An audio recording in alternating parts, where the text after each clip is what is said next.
5분만 투자하면 대학을 알 수 있습니다. 오늘은 건국대학교 알아보겠습니다.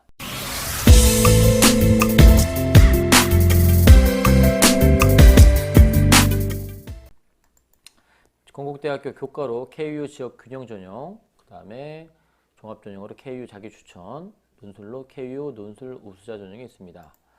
올해 건국대학교 수시 요강에서 바뀐 내용들을 좀 발췌해봤습니다. 일단 수시와 정시가 6대4로 전년도와 거의 비슷하게 유지가 되고요.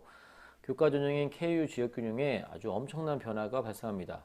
교과 70에 서류 30이 들어가죠. 그리고 최저가 폐지가 됩니다. 서류의 영향력이 엄청나게 커졌다고 말할 수밖에 없고요. 1등급부터 6등급까지 점수가 별로 차이가 나지 않습니다. 그리고 서류의 영향력이 엄청나고요. 그 서류 중에서도 세특이라는 얘기는 결국 학업 역량을 보겠다는 얘기고, 학업 역량을 보겠다는 얘기는 어떤 자신의 진로, 전공과 관련해서 얼만큼 심도 깊게 탐색하고 탐구하고 연구했는지에 대한 그 역량들이 각 교과 세특에 드러나야 합니다. 그리고 전년도에는 진로 선택 과목에 등급이 부여됐었는데 올해는 진로 선택 과목이 정성평가로 바뀐다는 얘기죠. 그 얘기는 결국은 정성평가의 영향력이 전년도보다 더 높아질 수밖에 없습니다. 작년까지 주어졌던 정량평가했던 그 개념들이 점수 차이가 그렇게 크지 않았기 때문에 이제는 서류로서 접근하게 되면 진로 선택 과목도 상당히 중요해질 수밖에 없다. 그리고 논술 전형 같은 경우는 자연 계열에서 과학 논술이 폐지되고 수학만 보게 된다는 거고, 그 이유는 다른 대학과의 어떤 형평성, 어떤 흐름을 유지하기 위한 방법이고요. 논술에는 체제가 있습니다. 인문 이합사, 자연 이합, 전년도하고 똑같고요. 그 다음에 종합 전형에서 평가 요소가 학업 역량, 진로 역량, 공동체 역량이라는 이 평가 요소로 바뀝니다. 대부분의 대학들은 내년부터 이런 평가 요소를 적용한다고 하는데, 건대는 올해부터 바뀐 이 평가 요소를 적용한다고 합니다.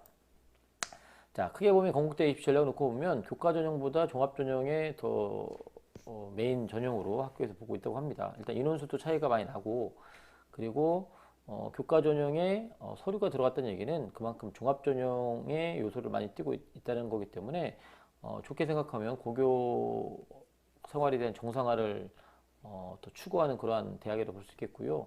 장기적으로 봤을 때 건대를 이제 들어가려면 내신만 가지고 또는 수능만 가지고 하는 전형보다는 학교 생활, 수업에 충실할 수 있는 그런 역량들이 필요하고요.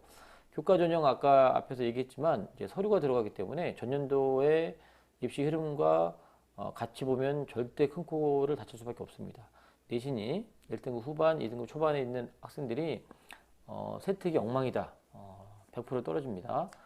동국대하고 거의 그 흐름을 같이 가고 있기 때문에 아무리 내신이 좋다 하더라도 서류가 제대로 준비되어 있지 않다면 수업 시간에 다양한 활동들을 통해서 여러분들이 역량을 보여주지 못했다면 큰 코를 다칠 가능성이 있고요. 그 다음에 종합전형에서 학업, 진로 역량, 공동체 역량 이렇게 바뀐 전형을 하는데 가장 큰 특징 중에 하나는 진로 역량이라는 부분이죠. 이전에 전공 적합성, 그 다음에 계열 적합성이라고 불렸던 그런 역량의 진로 역량이라고 해서 조금 넓은 의미로 쓰이고요. 또 하나 이제 2015 개정 교육과정에 이제 그 영향력이 점점 커지고 있는데 교육과정이 중요하다는 얘기입니다. 그만큼 우리 학생들이 2, 3학년 때 선택하는 그 과목 선택의 파워가 그만큼 세졌다는 얘기고, 그 얘기는 나한테 필요한 과목을 들어야 되는 거죠. 대학에서 전공할 과목들에 대해서 연계해서 과목을 선택해야지 내신 따기 유리한 과목들만 보게 되면 학종에서 상당히 불리하다. 그리고 진로 선택 과목을 선택을 할 때 흔히 말하는 있어 보이는 과목도 선택하는 거 의미가 없다. 위계가 있어야 된다. 물리학 1을 배우지 않고 물리학 2를 배운다는 거, 과학 1 배우지 않고 과학 2를 배운다는 거 의미 없고요. 그 다음에 과학 1과 2를 제대로 이수하지도 않으면서 흔히 말하는 고급 물리학이나 어떤 실험들, 그리고 흔히 말하는 우리 그 전문 교과를 보는 거 별로 중요하지 않다.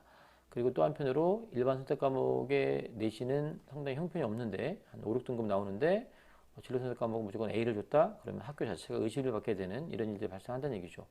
학업 역량이라는 건 아까 국가전에서 얘기했지만 성취도, 태도, 탐구력을 보는데 특히나 세특을 중심으로 보는데, 이 세특을 중심으로 본다는 얘기 말 속에는 무슨 말이 들어있냐면 과목을 선택해야지 그 세특이 쓰여지는 거잖아요. 그만큼 과목 선택이 중요하다는 얘기를 하고 있는 거고, 진로 역량이라는 건 이전에 전공 적합성, 계열 적합성의 개념으로 접근하면 되는데 아무튼 진로에 대해서 얼만큼 제대로 탐색하고 준비했느냐를 봐야 된다는 얘기입니다.